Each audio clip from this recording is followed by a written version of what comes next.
Oke, assalamualaikum warahmatullahi wabarakatuh. Kita lagi ada sharing nih teman-teman nih. Jadi ada modus penipuan. Ini penipuan tidak hanya bisa dikatakan di bidang otomotif ya. Ini penipuan modusnya bisa digunakan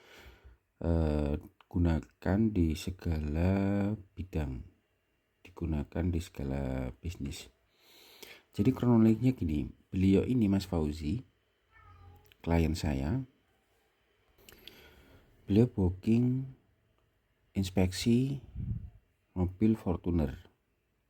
Nah, karena beliau nggak bisa datang, kita dikasih nomornya nih. Kita dikasih nomornya penjual, namanya Muhammad Agustian VRZ. Jadi tipe VRZ yang mau dibeli. Nah, kita kontakkan dong, karena Mas Fauzi ini sudah booking sama kita kalau nggak salah kemarin pagi jam 8. Nah, saya chatting ke Mas Agustian ini dan jawabannya kan saya blokir ya. Jadi jawabannya itu nggak bisa, awalnya tuh nggak bisa saya telepon nggak bisa, jam pagi itu nggak bisa, akhirnya minta siang jam 12 saya kan 12.30. Nanti saya kabari ya Pak habis duhur. Soalnya ada jadwal lagi kita jam 2. Siap, nanti diinfo lagi. Nah, oke. Jadi pagi nggak bisa nih dia. Saya telepon janjian sesuai dengan kesepakatan jam 8 kita cek nggak bisa. Nah, kemudian kita nego jam 12.30. Nanti dikabari lagi. Oke, berarti kan belum jelas ya. Oke, belum jelas. Tapi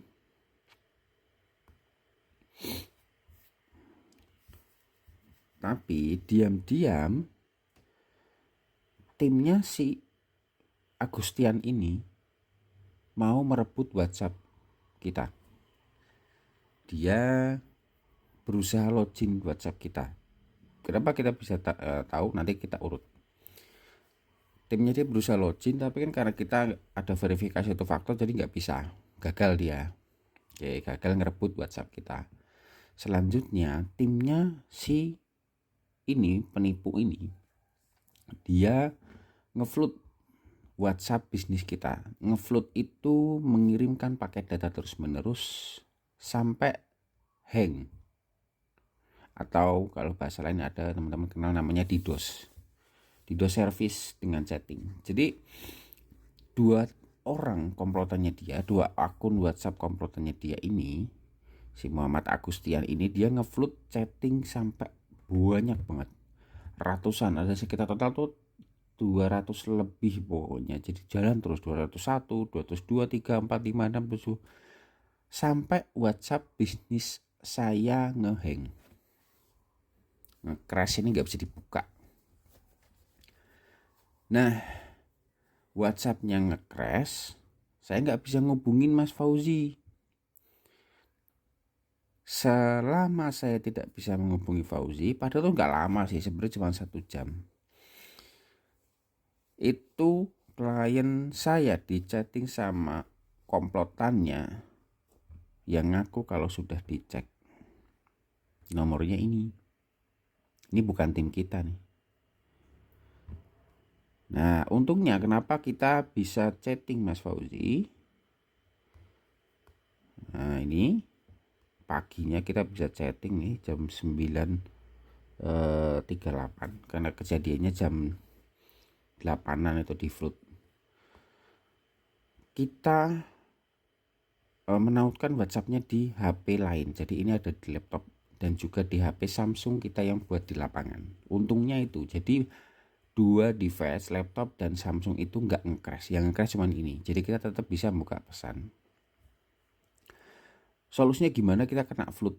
Oke, kita masuk ke solusi dulu. Kenapa kita bisa buka ini kronologi dari awal. Jadi di WhatsApp itu ada pengaturannya,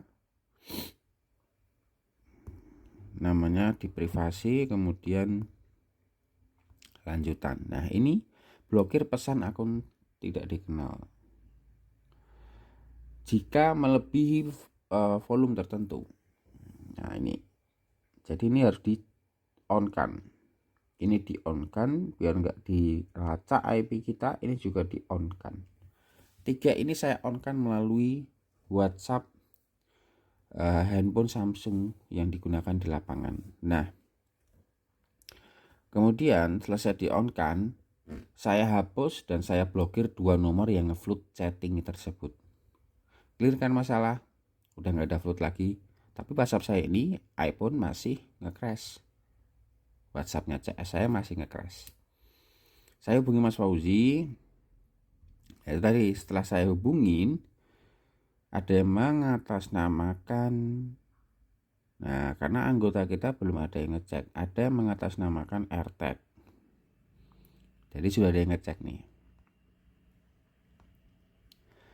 Nah kita baru ambil kesimpulan fix menipu Mas. Tadi pagi ada yang WA bisnis saya, ada yang mau bajak. Alhamdulillah gagal.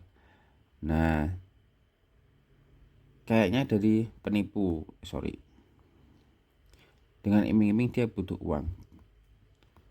Jadi kronologinya, motifnya, si Muhammad tadi ini, Agustian, dengan komplotannya berusaha untuk menghold kita agar tidak chatting ke customer dalam beberapa waktu ke depan. Harapannya selamanya, karena berusaha mau ngerebut WhatsApp bisnis kita. Nah ketika kita gagal, kita bisa chatting, baru ketahuan itu mereka menjadi AirTag cloningan nih. Menjadi AirTag cloningan yang meyakinkan bahwa unitnya itu sudah dicek sama tim kita. Nah kemudian dia penipu meyakinkan bahwa unitnya aman, unitnya sehat, BPKB STNK ready, harganya juga sesuai. Biasanya kayak gitu. Nah kemudian si klien saya Mas Fauzi itu, ya Mas Fauzi dia sudah yakin nih dengan hasil dari inspeksi si penipu itu. Kemudian transfer duit ke penjual untuk DP, hilanglah DP itu. Nah kronologinya seperti itu, motifnya seperti itu taktiknya mereka seperti itu.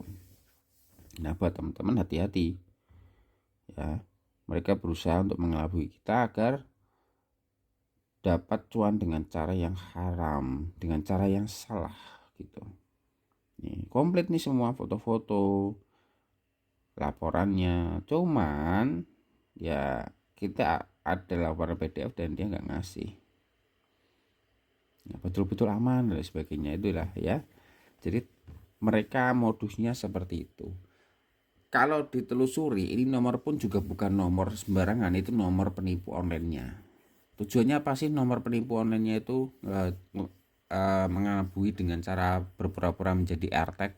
Tujuannya itu biar klien percaya, sekali lagi percaya dan yakin bahwa unit tersebut aman, sehat, unit tersebut ada, unit tersebut BPKB STNK ready, unit tersebut harganya sesuai dengan yang didapatkan di iklan, padahal bukan.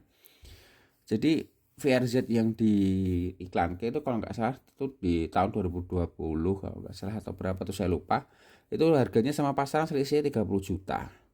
Nah tujuannya untuk meyakinkan hal itu, padahal ya itu penipu itu gitu. Hati-hati buat teman-teman semua, ini di bidang jasa inspeksi seperti ini. Nah nggak tahu di bidang lain, bisa jadi terjadi. Contohnya penjualan mobil bisa terjadi seperti itu, atau yang lain. Semua bisa terjadi dengan motif seperti ini, teman-teman harus hati-hati ya. Thank you, gitu aja sharing dari saya.